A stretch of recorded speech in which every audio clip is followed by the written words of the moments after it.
Hello bro, ഞാനിങ്ങനെ പ്രത്യേകിച്ച് ആരെയും പരിചയപ്പെടുത്തി കൊടുക്കേണ്ടതില്ലാത്ത ആളാണ് KL ബ്രോ. ഇങ്ങനെ ഒരു ഒക്കേഷനിൽ ഞാൻ വരുമെന്നുള്ളത് ഒരു തരത്തിലും വിചാരിച്ചിരുന്നില്ല. അതെ, എന്റേതായ സമയമുണ്ട് ദാസ എന്ന ഡയലോഗ്. ഞങ്ങൾ എങ്ങനെ ജീവിച്ചിനോ, എന്താ നമ്മളെ കഴിഞ്ഞുകൂടിയ കാലഘട്ടം എന്നുള്ളത് ഒരു രാത്രി കിടന്നാലും എന്റെ മനസ്സിന്ന് പോകില്ല. പിന്നെ എന്റെ ഇഷ്ടാന്ന് ഞാൻ ആദ്യം എന്റെ മോനെ ഈ പണിപ്പെട്ടിട്ട് പണിയെടുത്ത് ഉണ്ടാക്കിയ ഒരു എന്റെ ഇവിടെ കിടക്കുന്ന കുറച്ച് ചെറുപ്പക്കാരോട് എടുത്ത ബസ്സാണ്. അവരത് കൊടുത്തോണ്ട് എനിക്ക് പണിയില്ലാണ്ടായി. ആ പണിയില്ലാത്ത സമയത്ത് അമ്മക്കൊരു ഹാർട്ടിനൊരു ഇത് വന്നിരുന്നു. പിന്നെ അത് കുറച്ച് നമ്മൾ നീട്ടി കൊണ്ടുപോയി. അപ്പോൾ നമുക്ക് വൈഫിനൊരു ഓപ്പറേഷൻ വന്നു. അമ്മയ്ക്ക് മോനും ഒക്കെ ഭയങ്കരമായിട്ട് ഇഷ്ടപ്പെട്ടു പോയി. എന്താണ് മാജിക്? മാജിക് ഒന്നുമില്ല, അമ്മ നമ്മളെ മോളെ പോലെയാണ് കാണുന്നത്. ഭയങ്കര രസമുള്ള ചിരിയാണ് നിങ്ങൾക്ക്. നിങ്ങളുടെ ട്രേഡ് മാർക്കാണ് ഈ പല്ല് കാട്ടിയുള്ള ചിരി എന്ന് പറയുന്നത്. എല്ലാവർക്കും ഭയങ്കര ഇഷ്ടമാണ് ഈ ഇന്നസെൻസ്. പല്ല് കാണിച്ച് ചിരിക്കലില്ലേനോ ആദ്യമല്ല. ഞാൻ ബിജുവാട്ടനാന്ന് പെണ്ണ് കാണാൻ വന്ന പിന്നെ ഞാൻ അറിയാണ്ട് ഇങ്ങനെ പല്ല് വിട്ട് ചിരിച്ചു പോയി. ബിജുവാട്ടൻ അന്ന് പറഞ്ഞു ഇങ്ങനെ പല്ല് വിട്ട് ചിരിച്ചതാന്ന് എനിക്ക് ഇഷ്ടപ്പെട്ടിന്, അതിലാന്ന് ഞാൻ വീണത് എന്ന് പറഞ്ഞു.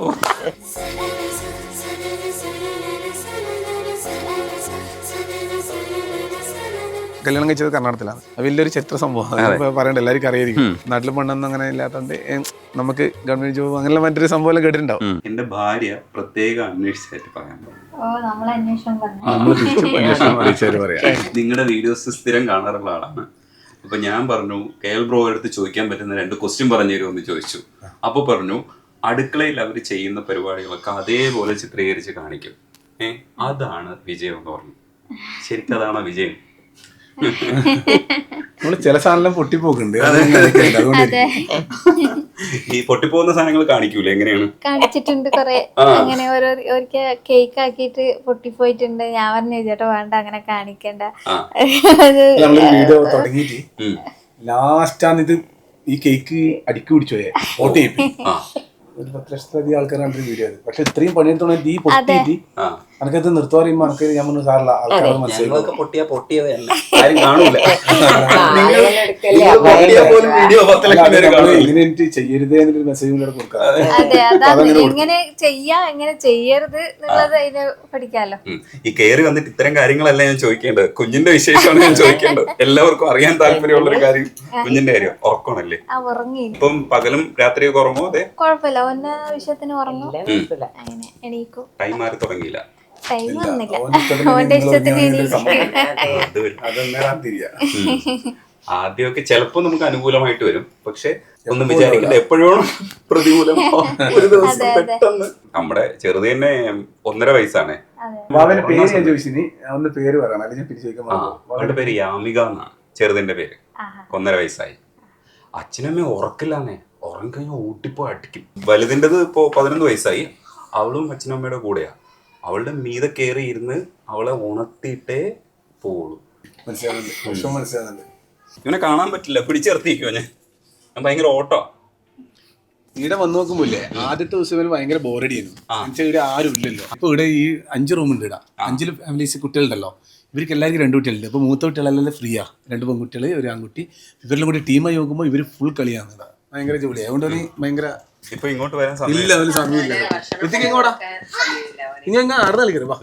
കുറച്ച് സമയം ഞങ്ങൾ കൂടെ വരുവോ? വരൂലേ? എന്തെങ്കിലും ഒന്ന് പറയൂ ഋതിക്ക്. എന്റെ പേരെങ്കിലും ചോദിക്കോ? പേര് ചോദിക്കോ? എന്റെ പേര് ചോദിക്കോ? എന്നാ പേര് എന്നാണോ ചോദിക്കണേ? എത്രാം ക്ലാസ്സിലാ പഠിക്കണേ? 3-ാം ക്ലാസ്സിലോ? ഏത് സ്കൂളാ? ഏത് സ്കൂളാ? നല്ല പഠിക്കോ? കഥയൊക്കെ എഴുതോ? അച്ഛനെ പോലെ സ്ക്രിപ്റ്റ് ഒക്കെ എഴുതുവോ? കഥ കൊടുക്കോ? അച്ഛന് കഥ കൊടുക്കോ? കഥയൊന്നും ഇല്ലായിട്ടില്ലേ. ഷോർട്സ് എടുക്കാൻ ഭയങ്കര കുറച്ച് പാടാണ്. ഇവന്റെ കഥ ഒരു കഥ ഒരു 2 കൊല്ലം വേണല്ലോ. അച്ഛൻ കളിക്കാനും പോകുന്നു. പക്ഷേ ഷോർട്സ് എടുക്കാൻ ഞാൻ കഥയൊന്നും കിട്ടിയിട്ടില്ല. കഥയില്ല. അത് ഞാനില്ലേ പിന്നെ ആത്ന്ന് എന്തെങ്കിലും എടുത്തിട്ട് വരും. അപ്പൊ അമ്മ കാണും. നിങ്ങൾ മറ്റേ ഒന്നിനും ജീവിതത്തിൽ നടത്തി എടുത്തിട്ട് ചെറുതെല്ലാം തിട്ടുണ്ട്. ഒറിജിനൽ ജീവിതത്തിൽ എന്താ എന്നിട്ട് എടുത്തോണ്ട് വരിക? അല്ല, ഇങ്ങനെ എന്തെങ്കിലും എടുത്തോണ്ട് അമ്മ കാണൂല. അമ്മ പറഞ്ഞു കൊടുക്കും. കഥയിൽ ഒന്നെ പറയും. അത് ജീവിതത്തിൽ സംഭവിക്കുന്നതാണ്, അതിനെ കഥയാക്കിയല്ലേ.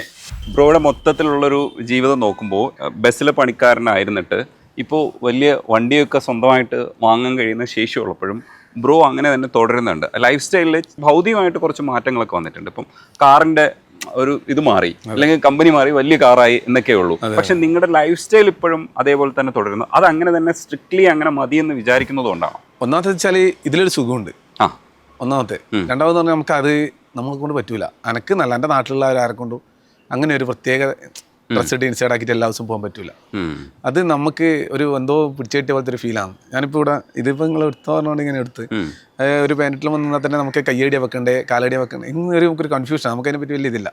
ചില സ്റ്റേജിലെല്ലാം ഇപ്പോൾ ഇങ്ങനെ പോയാൽ തന്നെ അവർ നിൽക്കുന്നതിൻ്റെ ഒരു ഇതല്ലേ. എന്നാൽ എന്ത് പറഞ്ഞാലും നമുക്ക് നിൽക്കാനൊരു ഇത് എന്നാൽ അതിൻ്റെ ഇത് എനിക്കറിയില്ല, അങ്ങനെ ഒരു ഇത്. പക്ഷേ നമ്മളെപ്പോഴും പറയലുണ്ട് ഒരു കാര്യം, നമ്മൾ എന്താ പറയുക താഴെ നിൽക്കുക, നമുക്ക് വീഴേണ്ട വരില്ല. നമ്മളല്ലാണ്ട് ഇങ്ങനെ പോയി കഴിഞ്ഞാൽ ഇപ്പം ഞാൻ ഇങ്ങനെയാണ് ഉള്ളത്. എനിക്കിപ്പോൾ ഇതൊന്നും ഇനി അങ്ങനെയൊന്നും അല്ല. പെട്ടെന്നൊരു നാൾ ഇതെല്ലാം ഇതായി കഴിഞ്ഞാലും ഇല്ല എന്ന് പറഞ്ഞാലും നമുക്ക് പ്രശ്നമൊന്നുമില്ല. നമ്മൾ ഇതേപോലെ തന്നെ ബസ്സിലോ നമുക്ക് ചെയ്യാം. നമ്മൾ ആ സ്ഥലത്ത് തന്നെ ഉള്ളത്. നമ്മളിതെല്ലാം മറന്ന് അങ്ങോട്ട് ശരിക്കും പറഞ്ഞാൽ ചിലരെല്ലാം പറയും ഇത് ഇങ്ങനെയല്ല, നമുക്കത് കിട്ടിയ അവസരത്തിൽ നമ്മളത് കയറി പോകണമെന്ന്. പക്ഷെ നമ്മളെ കൊണ്ട് അതിന് ശരിക്കും സാധിക്കുന്നില്ല. അതെന്നാണ് അതിൻ്റെ ഇത് എനിക്കറിയില്ല. ചിലപ്പോൾ നമ്മളതിനായിട്ട് നമ്മളെ ഈ ജീവിതമായിട്ട് നമ്മളത് അങ്ങ് കൂടി പോയതുകൊണ്ടേയിരിക്കും. അല്ലെങ്കിൽ നമ്മൾ ഇപ്പോൾ ഒരു ദിവസം എൻ്റെ വീട്ടിൽ നിന്ന് എനിക്ക് പുറത്തേടി പോയി നിൽക്കാൻ പറ്റുന്നില്ല. 2 ദിവസം എൻ്റെ വീട്ടിൽ എൻ്റെ അമ്മേനെയോ ഓളിയൊന്നും അല്ലെങ്കിൽ ആരും എൻ്റെ മരുമക്കളെ ആയാലും ആരും കാണാണ്ടിരിക്കാൻ പറ്റില്ല. എനിക്ക് അങ്ങനെ എന്തെങ്കിലും പ്രശ്നമുണ്ട്. എനിക്ക് ദൂരത്ത് എനിക്ക് പോയാലും വേഗം ഇവരെല്ലാം ഒന്ന് കാണണം. എടിങ്ങ് പോയാൽ എനിക്ക് കൂടി എത്തണം നാട്ടിൽ. ഇങ്ങനത്തെ എല്ലാം എന്താ പറയുക അമ്മേൻ്റെ ചേച്ചിമാരെല്ലാം ഇങ്ങനെ വളർന്നു വന്നുകൊണ്ടാന്ന് തോന്നി. അങ്ങനത്തെ കുറച്ച് സംഭവം ഉള്ളതുകൊണ്ട് എനിക്കങ്ങനെ ഭയങ്കര പ്രശ്നമാണ്. നമ്മൾ ചുറ്റുപാടും ഒക്കെയാണ് കാണിക്കുന്നത്, വളരെ ചെറിയ കാര്യങ്ങളാണ്. പക്ഷേ എങ്കിലും ഇത് സക്സസ് ആയി തുടങ്ങുമ്പോഴാണ് നമുക്ക് മനസ്സിലായത് ഒരു ചെറിയ കാര്യമല്ല. നമ്മുടെ ജീവിതമൊക്കെ ഒരുപാട് പേര് കാണാൻ ആഗ്രഹിക്കുന്നുണ്ട്. അതൊരു റവന്യൂ ആയിട്ട് വരുമാനമായിട്ട് മാറി തുടങ്ങുമ്പോൾ ഇത് കൊള്ളാമല്ലോ എന്ന് തോന്നുന്ന മൊമെൻറ്റ്സ് ഉണ്ടല്ലോ, അതെപ്പോൾ മുതലാണ് ശരിക്കും തോന്നി തുടങ്ങിയത്? കൊറോണ സമയത്ത് നമ്മളിത് തുടങ്ങിയത്. അന്നേരം എനിക്ക് സത്യം പറഞ്ഞ ചാനലോട് ഞാനും കൊറോണയുടെ സമയത്ത്. അതെ, നന്നായി. അപ്പോൾ അന്നേരം എനിക്ക് എൻ്റെ വിചാരം എന്ന് പറഞ്ഞാൽ ഈ ലൈക്ക് അടിച്ചാലാണ് ഇതിന് പൈസ കിട്ടുമെന്ന് ഞാൻ വിളിച്ചത്. ഒരു ലൈക്കിന് അപ്പോൾ ഞാൻ എൻ്റെ ചാനലിൽ ഫസ്റ്റ് ഇട്ട വീഡിയോക്ക് 27 ലൈക്ക് അങ്ങ് വന്ന സമയത്ത് ഞാൻ അവളോട് പറഞ്ഞു 27 ഉറുപ്പിക കിട്ടിയിട്ടുണ്ട്. നമുക്ക് ഇങ്ങനെ എടുക്കുമെന്ന് അറിയില്ല, ഇതെങ്ങനെ എടുക്കുമെന്ന് നമുക്കറിയില്ല. പക്ഷെ 27 ഉറുപ്പിക കിട്ടിയിട്ടുണ്ടെന്ന് തോന്നുന്നു. അപ്പോൾ നമ്മുടെ നാട്ടിലായിരിക്കും ഇത് വർക്കാക്കേണ്ട അറിയില്ല. നമ്മൾ ചെങ്ങായി വന്നിട്ട് നമ്മൾ ചാനൽ സ്റ്റാർട്ട് ചെയ്തത്. പക്ഷേ അവനും അത് വർക്കാക്കേണ്ട സംഭവം അത്ര ഇതറിയില്ല. അപ്പോൾ ഇതെങ്ങനെയാണ് ഇത് എടുക്കുമെന്ന് അറിയില്ല. പക്ഷെ നമ്മൾക്ക് കിട്ടാൻ സാധ്യതയൊന്നുമില്ല. നമ്മളിങ്ങനെ ചെയ്യുന്ന ചങ്ങാതി എനിക്കൊന്ന് കാണണം കേട്ടോ. പിന്നെ തീർച്ചയായും. അപ്പം നാട്ടിൽ തന്നെ ഉള്ളൊരു നമ്മളെ പോലെ നമ്മൾ ഒരുമിച്ച് പണിയെടുക്കുന്നത് പെയിൻറ്റർ ജിതി. അപ്പോഴെവിടെയായിരുന്നു ജോലി? അന്നേരം നാട്ടിൽ ബസ്സിൽ പണിയെടുക്കുന്നത്. ബസ് കൊടുത്തിനേനു ഒരു കൊറോണക്ക് കുറച്ച് ബുദ്ധിമുട്ടായിട്ട് കുറച്ച് ചെറുപ്പക്കാർ കൂടി എടുത്ത ബസ്സാണ്. അവരത് കൊടുത്തോണ്ട് എനിക്ക് പണിയില്ലാണ്ടായി. ആ പണിയില്ലാത്ത സമയത്ത് ചെറിയ അമ്മക്കൊരു ഹാർട്ടിനൊരു ഇത് വന്നിരുന്നു. പിന്നെ അത് കുറച്ച് നമ്മൾ നീട്ടി കൊണ്ടുപോയി. അപ്പോൾ നമുക്ക് വൈഫിനൊരു ഓപ്പറേഷൻ വന്നു ചാനൽ തുടങ്ങിയതിന് ശേഷം. അപ്പോൾ ആദ്യമെല്ലാം നമ്മൾ ചാനലിലെ ഒരു സന്തോഷത്തിൽ പോയി. അങ്ങനെ വെറുതെ അങ്ങനെ ആണെങ്കിൽ അന്നേരം ആർക്കും ഒന്നും പണിയില്ലല്ലോ. എന്ത് ചെയ്തുകൊണ്ട് ഇങ്ങനെ ചെയ്തുകൊണ്ട് നമുക്ക് ഞാൻ ആദ്യമേ തുടക്കം പറയുമ്പോൾ എല്ലാം പറയണം.